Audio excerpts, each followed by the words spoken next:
नमस्कार, मी राजश्री अन्नपूर्णा या माझ्या मराठी चॅनेलवर तुम्हा सगळ्यांचं खूप खूप मनापासून स्वागत करते।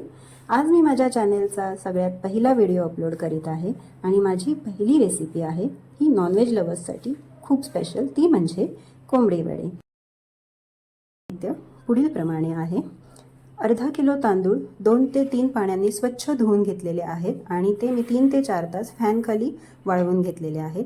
हे जे प्रमाण मी सांगत आहे ते 1 किलो पिठासाठी पुरेसे आहे।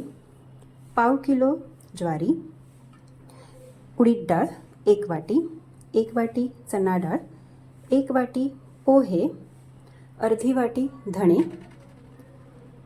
1 चमचा ओवा, 2 चमचे बडीशेप, 2 चमचे जिरे, 10 काळी मिरी आणि 3 ते 4 लवंग, 1 चमचा छोटा चमचा मी हे घेतलेले आहे मेथी। हे सगळे जिन्नस मला आता एका कढईमध्ये छान भाजून घ्यायचे आहेत। चला सुरुवात करूया।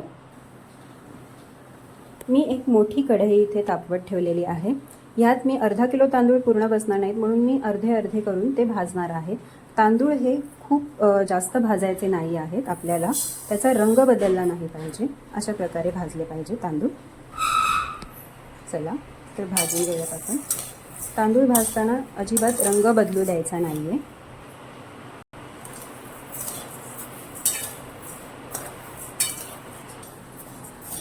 तांदूळ आपण व्यवस्थित भाजून घ्यायचे आहेत, पण भाजताना एक दक्षता घ्यायची आहे की त्याचा रंग बदलला नाही पाहिजे आणि तांदूळ गरम झाले आहेत की नाही हात लावून आपण मधून मधून चेक करायचं।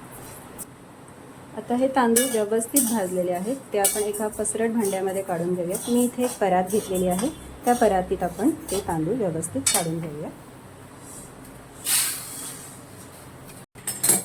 तांदळानंतर आता आपण ज्वारी भाजून घेऊयात त्याचप्रमाणे।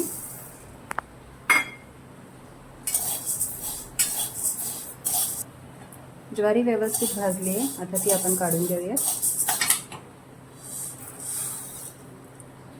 ज्वारीनंतर चणा डाळ, तीही व्यवस्थित भाजूया। भाजताना एक दक्षता घ्यायची, आपल्याला त्याचा रंग बदलू द्यायचा नाही। चणा डाळ छान भाजली गेलेली, आता आपण ती काढून घेऊया। उडीद डाळ भाजून घेऊया।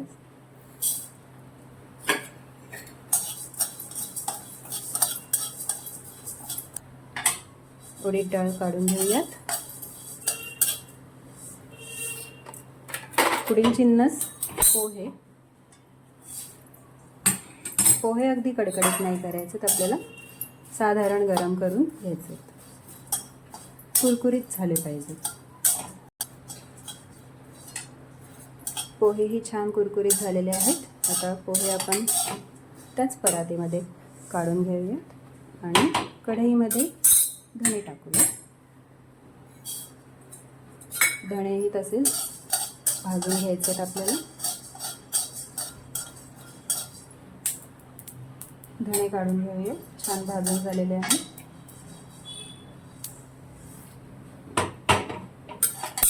आता जिरे घालूयात,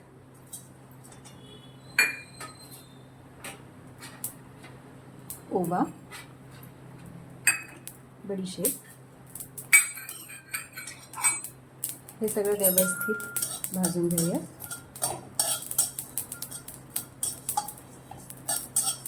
छान वास आला की आपण ते काढून घ्यायचं, जास्त भाजायचं नाही, नाहीतर ते करपून जाऊ शकतं।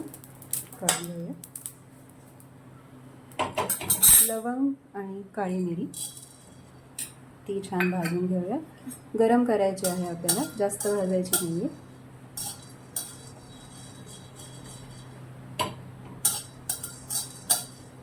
तीही काढून घेऊयात आता।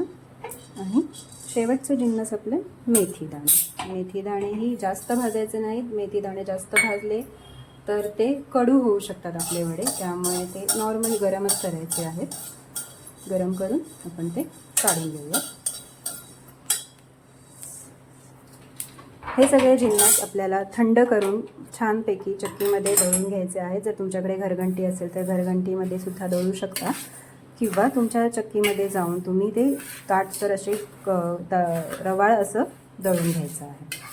वड्याचं पीठ चक्कीतून जाडसर दळून आणलेलं आहे, तुम्ही बघू शकता जाडसर सरसरीत पीठ आहे हे। आता ह्या पिठात आपल्याला थोडी हळद आणि चवीनुसार मीठ घालायचं आहे। हळद, चवीनुसार मीठ आणि 1 चमचा असं तेल।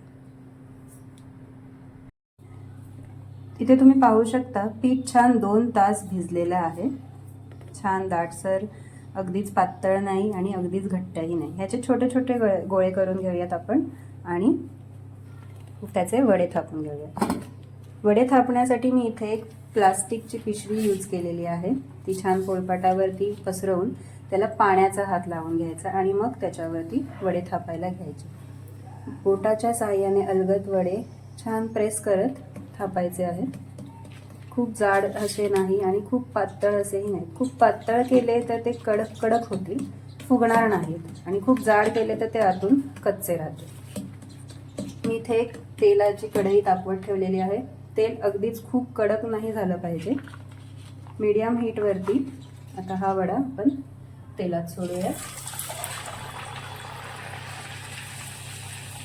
झाऱ्याच्या साहाय्याने छान वडा हळूहळू हळूहळू प्रेस करायचा। तुम्ही बघू शकता किती छान फुगलाय हा वडा, खूप सुंदर कलरही येतोय।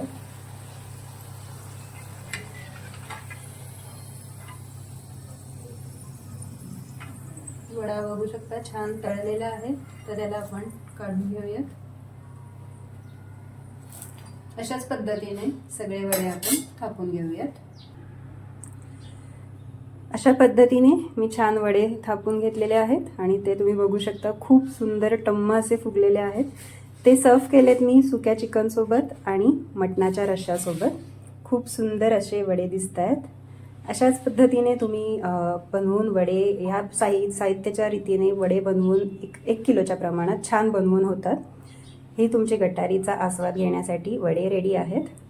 अशीच रेसिपी तुम्ही बनवून मला अभिप्राय कळवा आणि माझ्या चॅनलला शेअर, लाईक आणि सबस्क्राईब करा। थँक्यू।